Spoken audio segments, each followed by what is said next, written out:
मित्रों नमस्कार।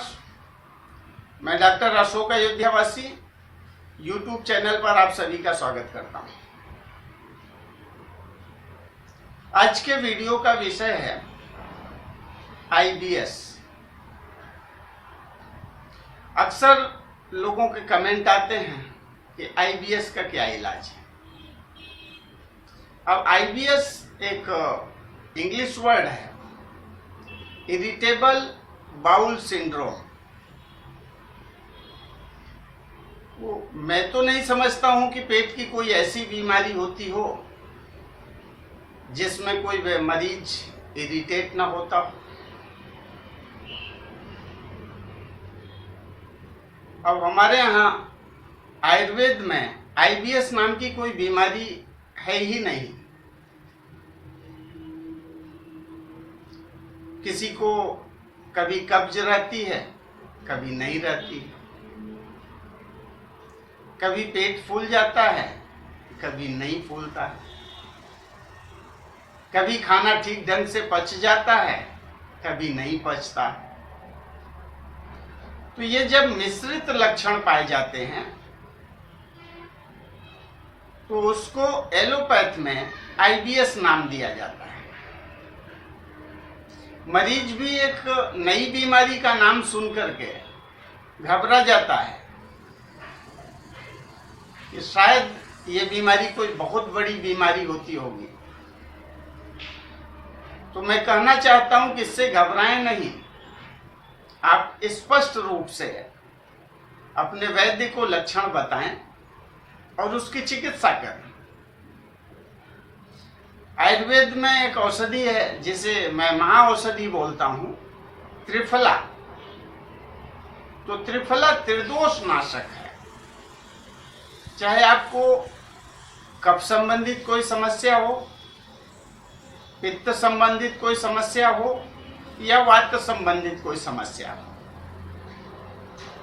सभी को संतुलित करने वाली जो महाऔषधि है वो है त्रिफला। अब इस पर भी कुछ लोग प्रश्न पूछने पर आ जाएंगे कि वात तो घुटने में होता है, जब घुटने में दर्द होता है तो उसको वात बोलते हैं। कफ की बात करेंगे तो बोलेंगे मुझे तो खांसी नहीं है, फिर आप ये कफ क्यों बोल रहे हैं। तो ये कफ वात पित्त ये गुण भी है और दोष भी है। सभी बीमारियों का कारण इसी में निहित है।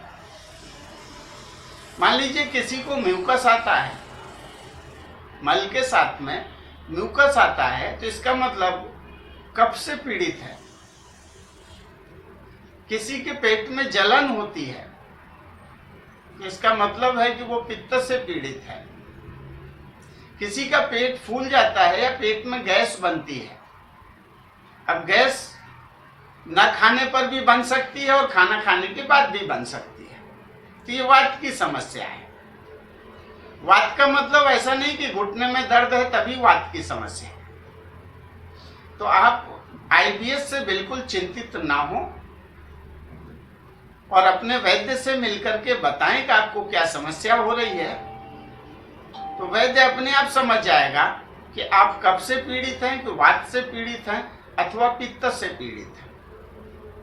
तो आपके लक्षण के हिसाब से आपका वैद्य आपको दवा सजेस्ट करेगा, दवा बताएगा और उसके हिसाब से आप दवाइयों का सेवन करें और पूरी तरह से ठीक हो जाएंगे। आईबीएस कोई ऐसी बीमारी नहीं है, लेकिन ये जो लास्ट में शब्द लगा हुआ है सिंड्रोम, उससे लोग घबराते हैं। जैसे एचआईवी आया तो उस बीमारी का नाम क्या है? AIDS, acquired immuno deficiency syndrome. तो इम्यून सिस्टम आपका बहुत वीक हो गया है, बस उसको एक सिंड्रोम बना दिया। वैसे ही पेट में गैस बन रही थी और आप अंग्रेजी टैबलेट खा लेते थे, गैस खत्म हो जाती थी। अब वो नहीं खत्म होती। क्यों? क्योंकि आपकी बॉडी उस टैबलेट के प्रति रेजिस्टिव हो गई, यानी उसको हजम करने लगी। तो डॉक्टर ने बोल दिया आईबीएस की प्रॉब्लम है।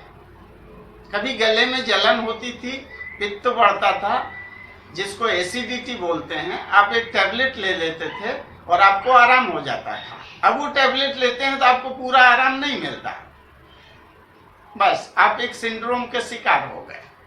तो आईबीएस से बिल्कुल ना घबराएं, जो लक्षण है वो स्पष्ट रूप से अपने वैद्य को बताएं और आपकी चिकित्सा हो जाएगी, आप पूरी तरह से ठीक हो जाएंगे। वहम मत पालें, अगर आप वहम पालेंगे तो उससे नाना प्रकार की बीमारियों के शिकार होते जाएंगे।